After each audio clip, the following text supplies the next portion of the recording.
Olá, bom dia, tudo bem com vocês? Hoje nós iremos falar sobre os ovos linfóides, discutir um pouco sobre o sistema imune, ok?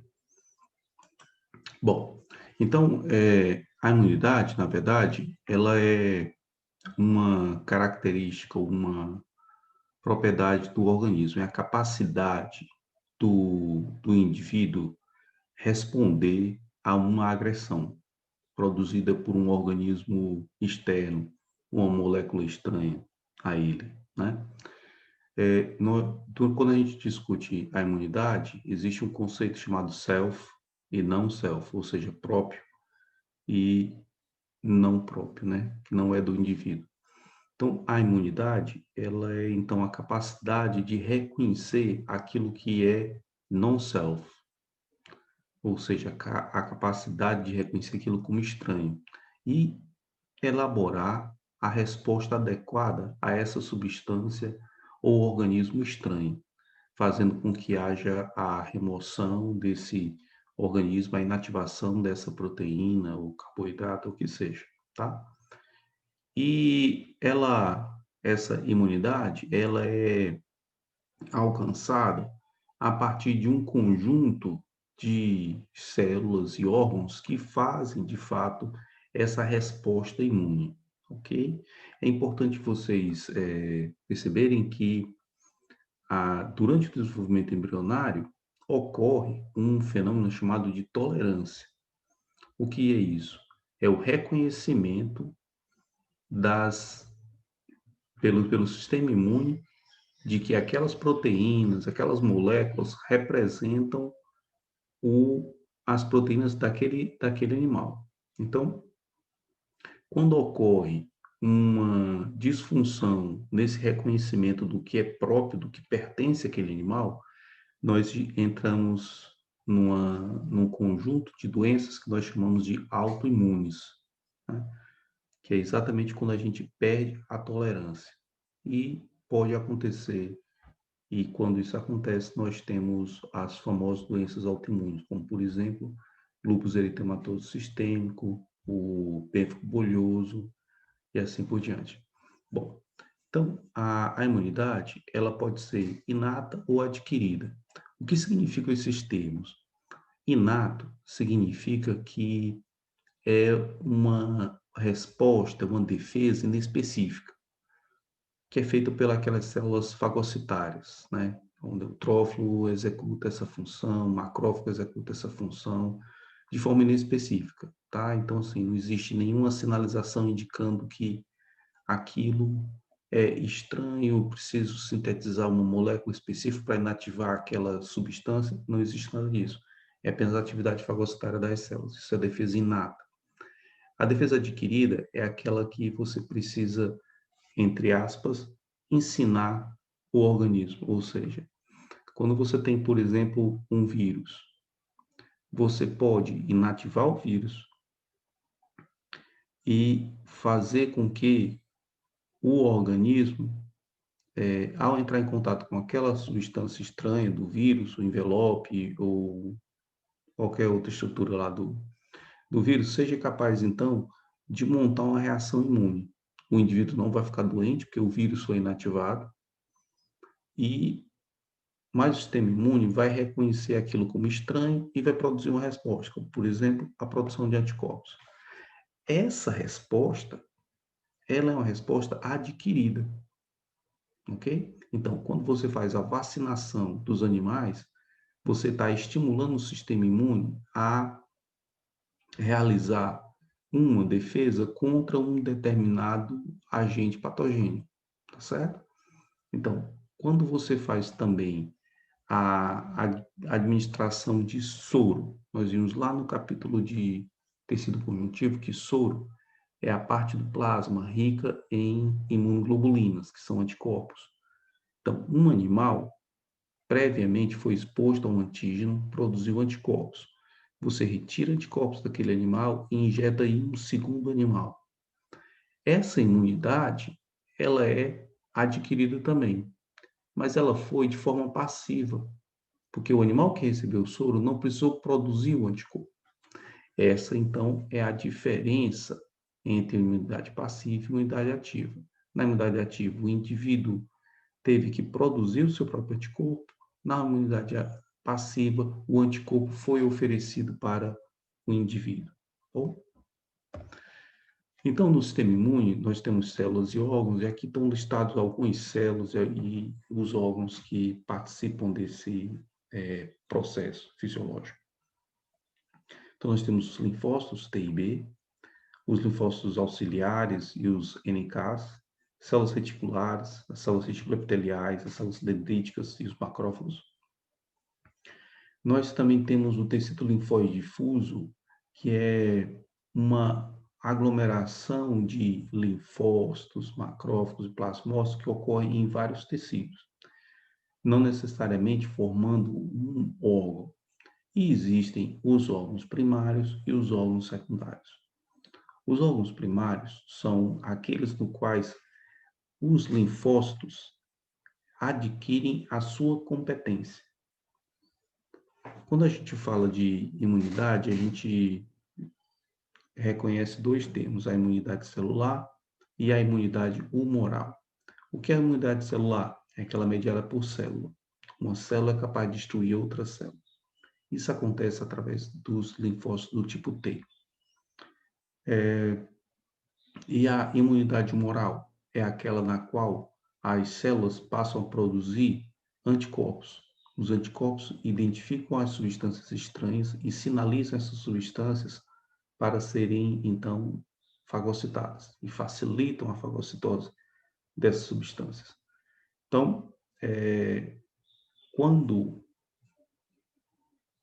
os linfócitos, então, adquirem a competência, essa competência é adquirida nos órgãos linfóides primários. O timo, ele é responsável por diferenciar os linfócitos do tipo T. A bolsa cloacal ou de Fabrícios, ela é responsável por diferenciar linfócitos B nas aves. E a medula óssea, responsável por diferenciação de linfócitos B nos mamíferos, ok? Então, timo, linfócito T, bolsa e medula óssea, linfócito B. Os órgãos secundários são aqueles nos quais nós observamos a montagem da resposta imune. Então, a resposta imune vai acontecer naquele órgão, tá? Então, a gente pode chamar, então, de órgãos secundários as tonsilas. Existem várias tonsilas. O tecido linfático associado ao brônquio, o tecido linfático associado ao intestino, os linfonodos e o baço, tá? Bom, o timo. O timo, então, é esse órgão primário que faz a diferenciação de linfócitos T.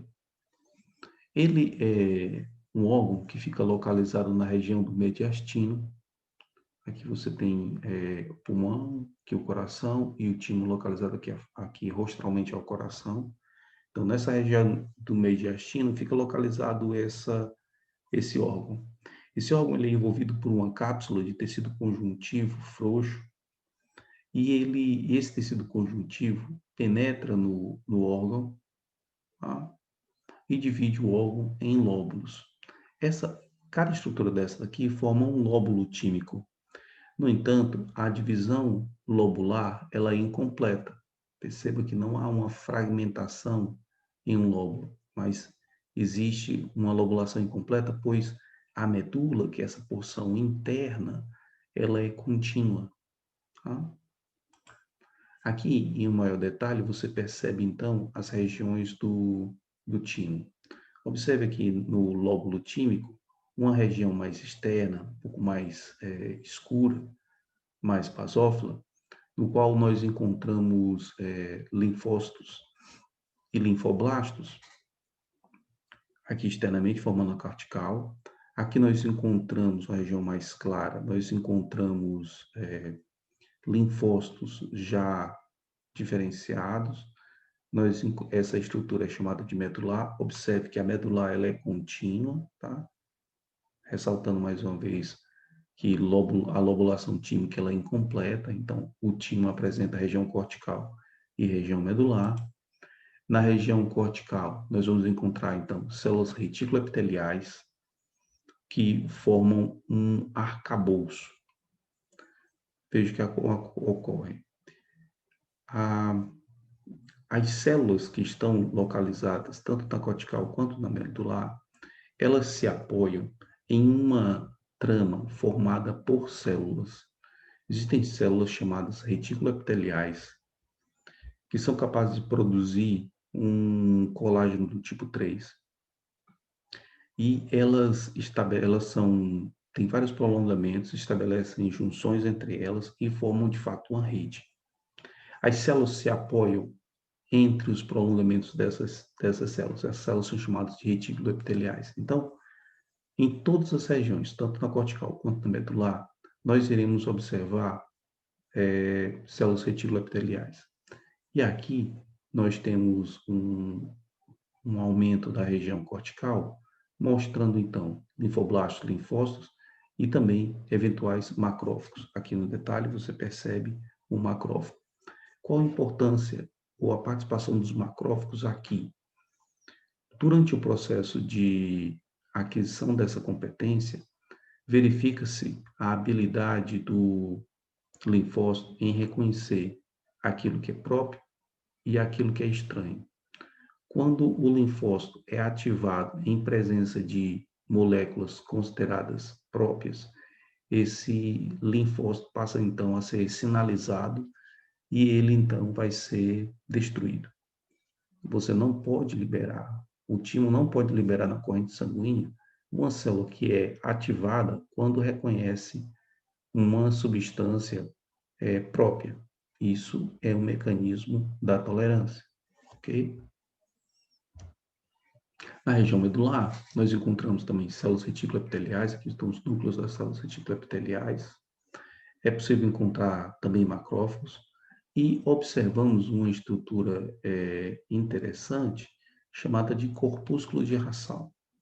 O corpúsculo de Rassal é formado a partir do enovelamento de células reticuloepiteliais que envelheceram. Então, essas células se organizam formando essa estrutura que ela é típica do timo. Tá? Não existe outro órgão com uma estrutura semelhante. Então, nós podemos dizer que corpúsculo de Rassal são importantes auxiliares na identificação do órgão. Bom,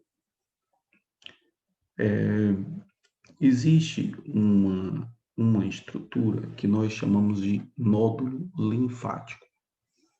Nódulo linfático faz parte da estrutura de resposta imune. Então, o nódulo linfático ele está presente nos órgãos secundários. Então, sempre que você observar nódulos linfáticos, isso significa que você está olhando uma estrutura que é capaz de realizar uma resposta imune. Então, está associado a um órgão secundário, ok?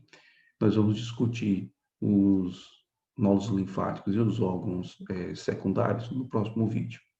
Forte abraço e até o próximo.